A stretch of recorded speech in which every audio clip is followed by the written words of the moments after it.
Thanks everybody for joining me for this. What I'm hoping to do is just give you some idea of where we are and where we may be able to go within the context of the changing shape of college that's been mandated by Ian McInnes in his new role as head of college.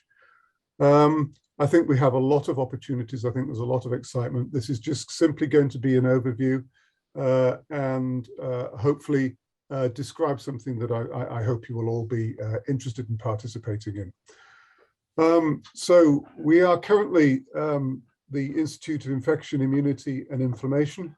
And what I hope to describe to you today is how we're going to get from here to here, which is the School of Infection and Immunity / Immunology. I've seen both titles. Actually, the title is to be determined, and we'll come to that towards the end of the talk. And we're very fortunate to be largely based in these two wonderful buildings here on the Gilmore Hill campus and also out at Garskew. So the new structure that Ian and colleagues have been drawing up is largely affecting the currently existing schools that are based around education. And instead of having 8 institutes, research institutes, we're now going to have 8 schools which will incorporate the educational streams.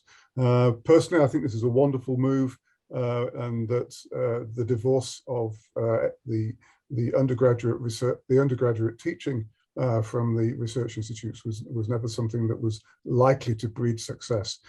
So I thoroughly welcome this new structure, and I hope most of you can see the advantages for this.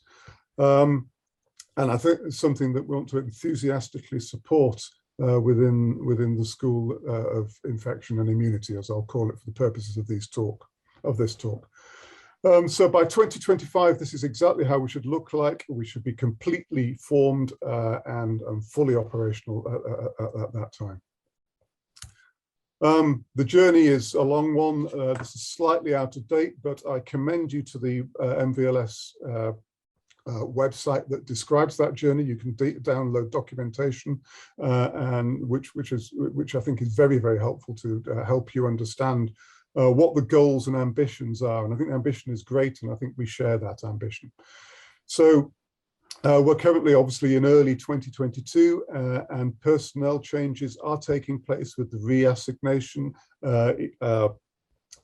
of people to the different schools as they form. And that's a voluntary process largely. People can ask to move from school to school in consultation, and that's largely supported. The naming is about to take place, and we will have arrived at a name that will be sent to Senate for approval by the middle of March this year. And as I say, this is an ongoing program which is nicely set out in a way that I found very easy to digest. So, as a result of the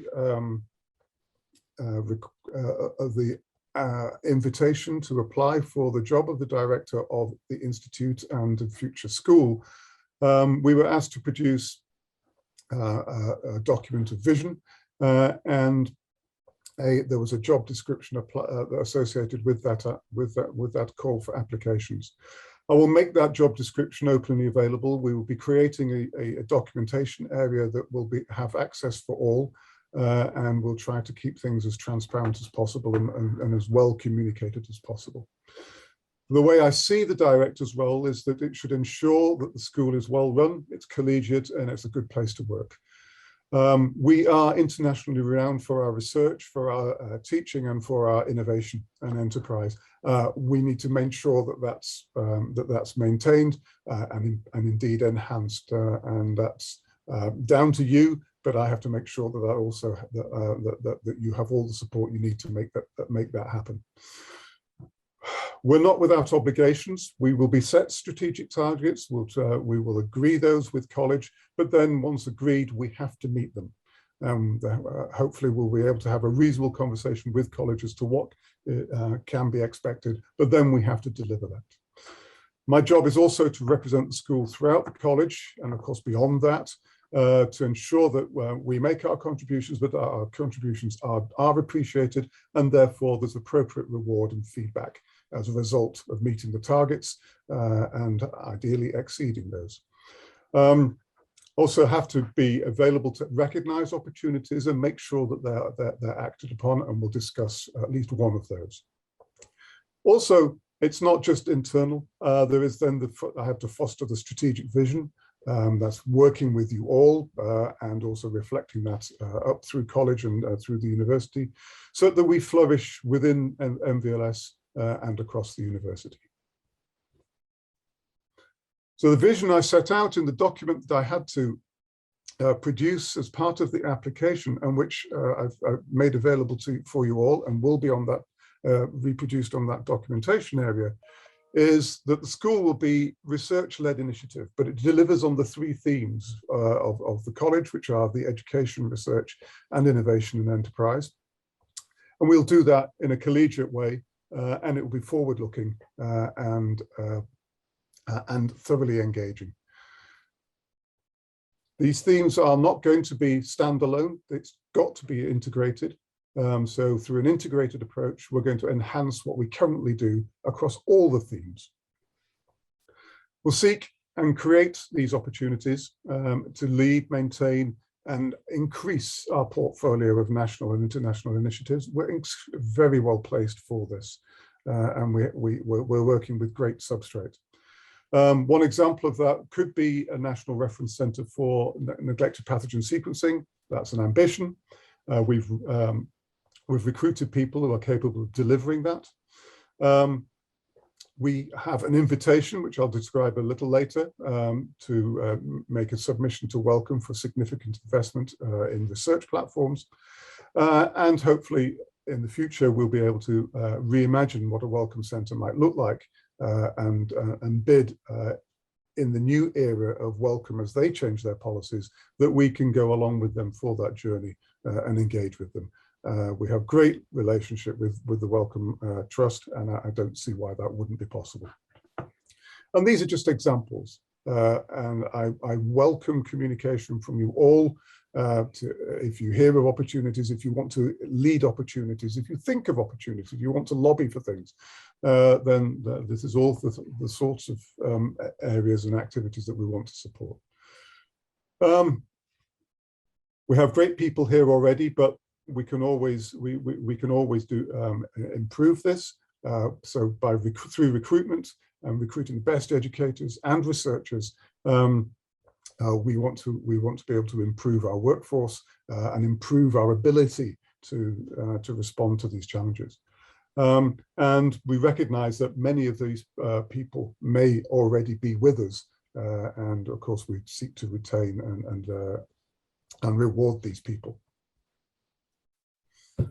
So the thematic pillars of the college and also of the schools are going to be the education, research, and IEE, innovation, engagement, and enterprise.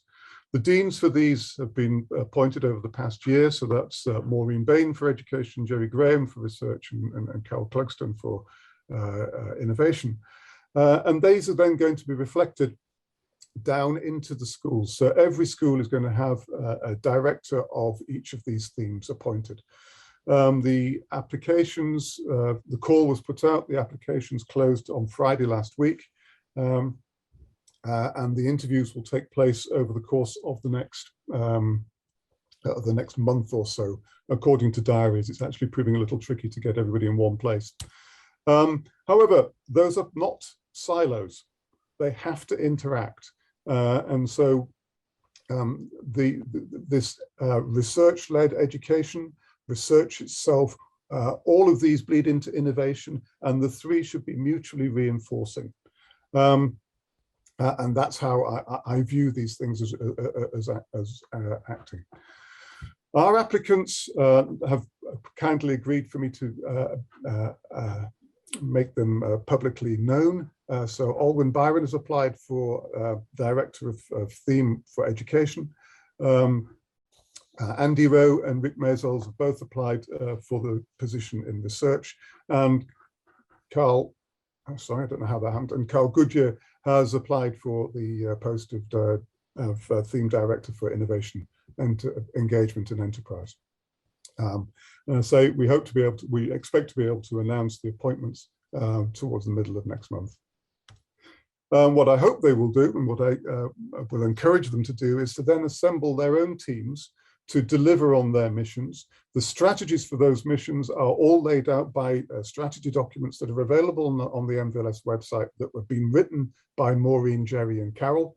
They will have their own flavor as a result of being in this particular school, but that will provide some guidance as to how one can expect that these will work. Their teams will deliver on those, but also be structured to deliver on the interoperability of the themes as we view it. So our institute or school can be viewed this way. So we have education and innovation at its core, and then very much surrounded by the research, so that there is complete interaction across all the three themes. We have technology as our underpinning, with the clinicians that are members of our institute, of our school. There are clinical trials which can be influenced by any of these. We have our external and overseas initiatives. We will tell the public what we do. We are supported by wonderful administrative staff, and we have our centres. And our centres are twofold. We have the funded external centres, such as the MRC Centre for Virus Research, the Lilly Research in Arthritis, the Wellcome Centre for Integrative Parasitology, and Race Against Arthritis. But there are also university discipline focus centres. Immunology is a real centre in that it's formally applied for, and there's ambition to develop one for parasitology, and I would encourage these. And the reason I think these are valuable is because these are the substrate, one of the substrates through which we interact with the other schools. We, again, are not going to be a silo. This is all about working as well as we can, as best we can, with everybody. So these are just two examples of centres that, for example, the Wellcome Centre interacts with. In fact, that centre currently has interactions with 5 of the 8 schools. But that's the sort of additional glue and interoperability that the centres can bring, be they internal or external. We're a large institute. We're going to be the largest, a large school, sorry, with the largest school that will be created, with some 350 FTE of staff with this composition. So we're well set in order to be able to deliver the newer vision that Ian McInnes is fostering. So some words about the themes. For education, we will integrate the undergraduate curriculum into the school. As far as I understand it at the moment, we've been tasked with delivering immunology and microbiology. Of course, this is not the totality of the undergraduate teaching that we do, and we will get credit for all the teaching that we do, but we will headline these 2 courses in particular. In order to support that, 6 people who are currently in the School of Life Sciences will transfer to the school. They will relocate to the Sir Graham Davies building, and I will strongly encourage them to form working associations with the ongoing research and affiliate themselves with specific research programs, so that again that creates a culture of education and research, and that the 2 are very much linked together. And by that way, we will generate the best possible student experience, and I hope make the delivery of that experience a far more, not a far more pleasurable thing to do, but one where one can see that the ways in which might do that have been improved, and therefore that brings its own satisfaction and reward. We have these postgraduate teaching courses as well, and if possible, it would be very good if we can expand on that number, recognizing that the sort of teaching that we do in that setting does have its limitations because it's research-led. We have finite laboratory space, and therefore there is only so much we can do. Maureen has generated this education center for the MVLS, and that will be to continually improve the ways in which we deliver our teaching. And I'm not going to go into that, first of all, because I haven't got my head around all of it in the slightest. But this is the sort of things that she lays out in her strategy documents. There will be a detailed strategy document that she will deliver shortly, but the overview is available on the website. But I think these are all things that one can quite easily see are important to address, and there will certainly be areas in which we can improve and then deliver even better teaching than we currently do. So research-informed teaching then has these two main pillars, referred to in the previous slide, which is the research excellence and teaching excellence that's brought about through systematic review of how we deliver teaching, but then having it embedded in a research active environment with research active staff helping to deliver that educational experience.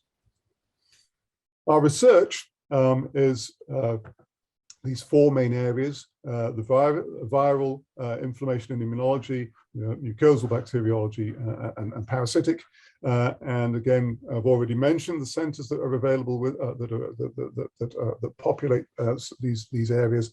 And I think going forward with these expanded ambitions, that we will be able to engage across the piece and in a very sympathetic manner and inclusive manner to generate ways of not only delivering an environment in which to do good research, but an environment in which we might perform collaborative research, both amongst ourselves, but also with our partners. And specifically, I would love to see that going as much as possible to the low and middle income country partners.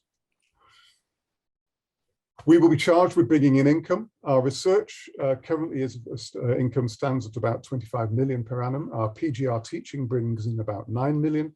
I don't have a figure for the undergraduate teaching.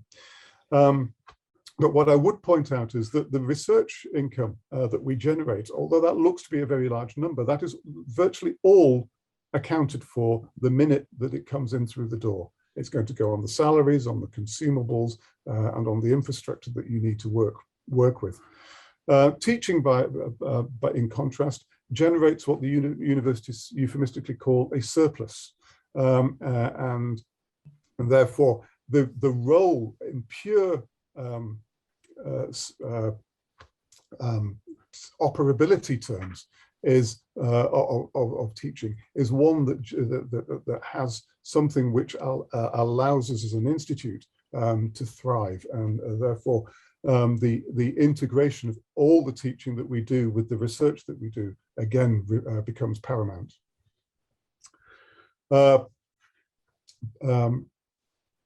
So with regard to innovation, engagement and enterprise, we do a lot of that already. The clinical trials that we run, the various discovery programs that we have. And what we like to see then is a virtuous circle of incentivizing, providing resource to do that, making sure people understand what it is we're doing and what we're achieving, and then aligning that with where college and ourselves wish to go. We're very well placed to expand upon this. It's an area that's seen as one that's important to grow. It's something that Glasgow actually has not got the greatest reputation for doing, but there is ample opportunity and we're getting much better at that. And so I anticipate that this will be an area, a great area of growth and a great area of opportunity for everybody in the building to become involved with those things. So our opportunities are what? Well, one is to, within teaching, is to grow our student numbers and their quality, but only appropriately. And we do that through course revamping, more appropriate marketing, playing to our strengths. We've got national centres of excellence that I would imagine that a student or a potential student looking to where is it good to go to learn about these very important factors such as the immunity, host pathogen interactions, disease, antibiotic resistance. Why wouldn't you come to Glasgow to study that? We need to make it clear why you should come to Glasgow in order to do that. And then at the undergraduate and the postgraduate research and teaching levels, I'm sure they will come. You might view the closure of the WCIP in 2023 to be a threat. I think whilst it's not something we would like to see happen, it's in line, for those of you who don't know, with the central welcome policy to shut all of their centres that they fund in the UK, whilst they reimagine what a centre might look like. In the interim, the centres that will close, and there are 13 of those, have a unique invitation to be in the first round to bid for a new welcome opportunity, which is to create a discovery research platform. One plan that we have to do that, so that the WCIP personnel have been specifically invited to lead on this. One thought would be that we can expand that scope to infectious disease. We can build a platform that will be useful across MVLS because we largely use a lot of the same kit and technologies and the same ways of tackling the problems that we have. So it's our thinking and our innovation that is different. So it will that would expand the scope to infectious disease. It would complement, not subsume, but complement existing strengths. It would allow us to consolidate our existing LMIC partnerships, and that, if carried out correctly, could set the stage for a future centre bid. Jerry, over the last couple of weeks, has announced this cross-cutting research themes call. Again, this is an opportunity, and I hope that I encourage you to think of these things. Please discuss them with me, but go direct to Jerry if you wish.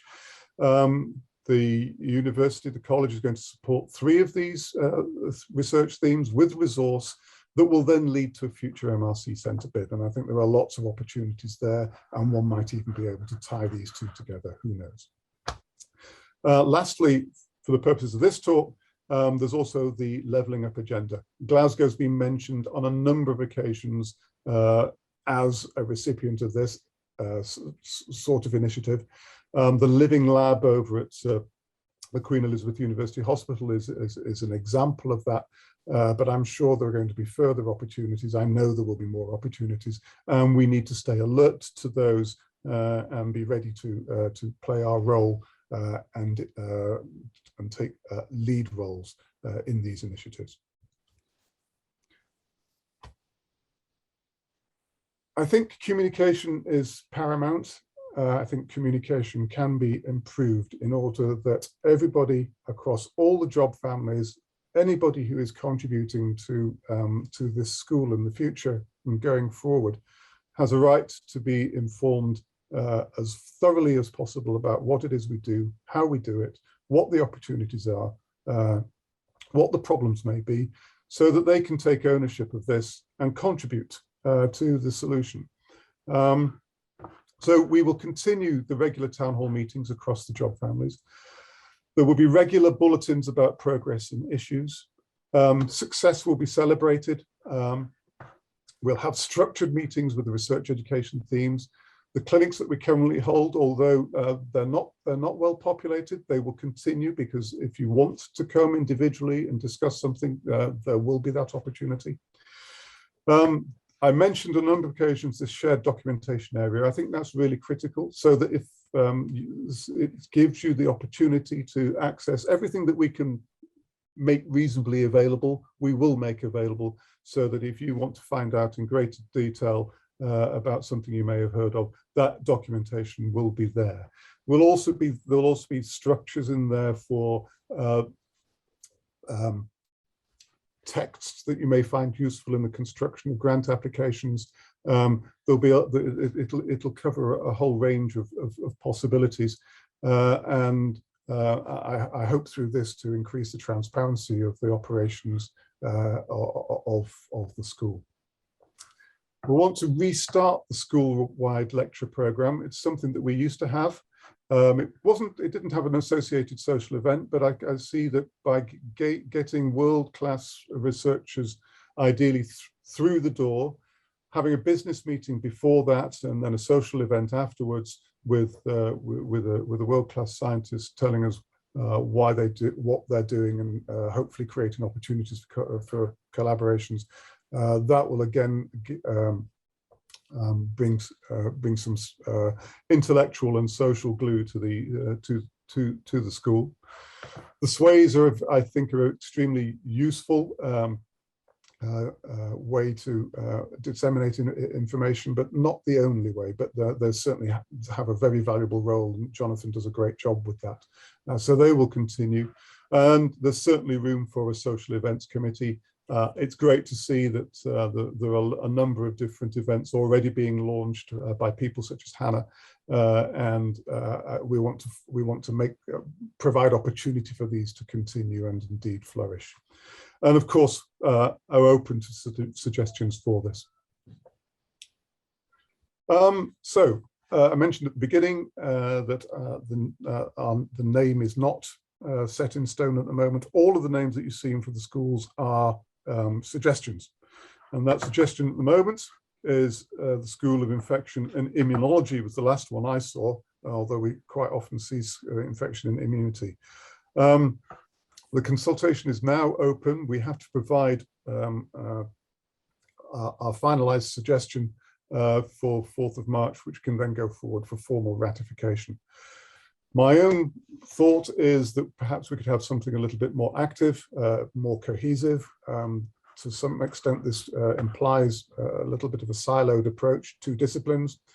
I'm a big fan of the wording integrative. So my suggestion at the moment would be integrative infection and immunity.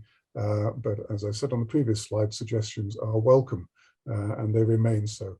But we will have to come to a considered decision as to what we want, how we want to what we want to call ourselves. I'm going to stop there. I'd like to thank all of you for listening. That will come. But Ian McInnes for his great leadership of this institute over the previous 10 years, and his shaping of the college, I think, in what is an already transformative way that I think offers all an opportunity to be very positive about our future and to play a role in that future. Jerry, who took over the unenviable task of being interim director for 12 to 15 months, I think it was, and then Paul, who took on the even more unenviable task of linking between that and myself as the new head of school. So thank you for listening and watching. I hope you're taking away a lot of positivity from this. I want you to do think about it. Do think about how you can play a role. In my vision statement, I do set out some ways in which I think you can interact. I do have expectations of you, as you should have expectations of me. And I hope together that we'll be able to take these things forward. I hope I've left a little bit of time for some questions. If you have to go, please do so. Questions can be added in the chat or through putting your hand up. I'll stop sharing my screen now. These slides were made available for everybody on that site. and I look forward to working with you all to maintain what we already have is excellent. What we already have is excellent, and just make it, and it all is. Let's just make it all more excellent and more integrated than we currently are, and something that I think you'll all take pleasure in participating in. Thank you. Stop share.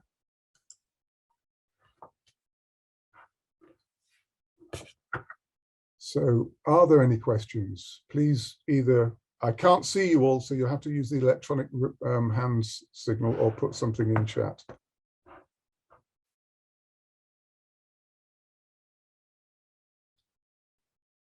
Good, it was crystal clear. Now somebody's going to say they couldn't hear me. I know that. Well, thank you all for attending. Please, if you know people who want to... Andy, there is a question. Oh, where? Leandro's got his hand up. It's not appeared. Sorry. Right. Okay. Leandro, please unmute and fire away. Oh, hi. Great talk.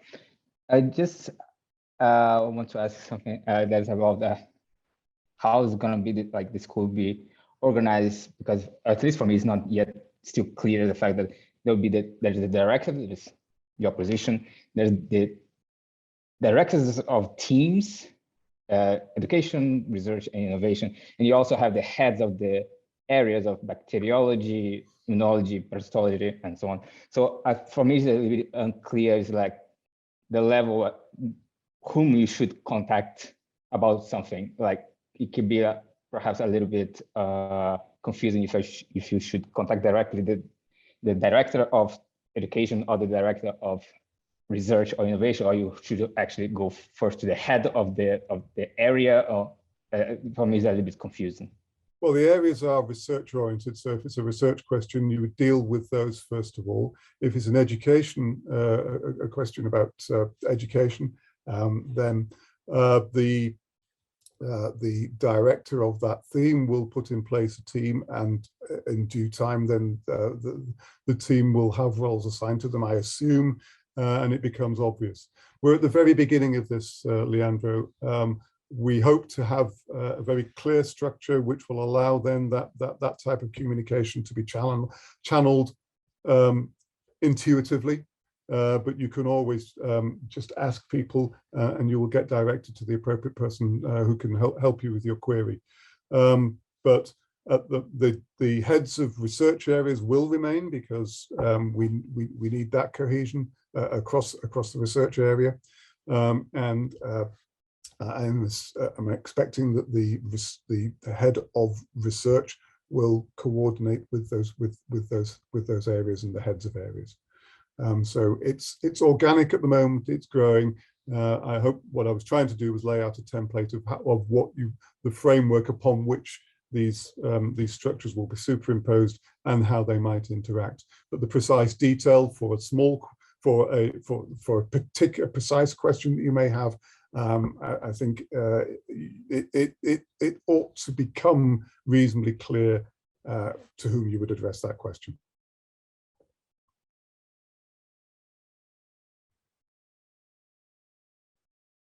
And I was expecting a lot more awkward questions than that. So I'm going to Scarpa now whilst I'm ahead of the game. So thanks very much, guys. I look forward to working with you all, and for the next 5 years, sadly, for you.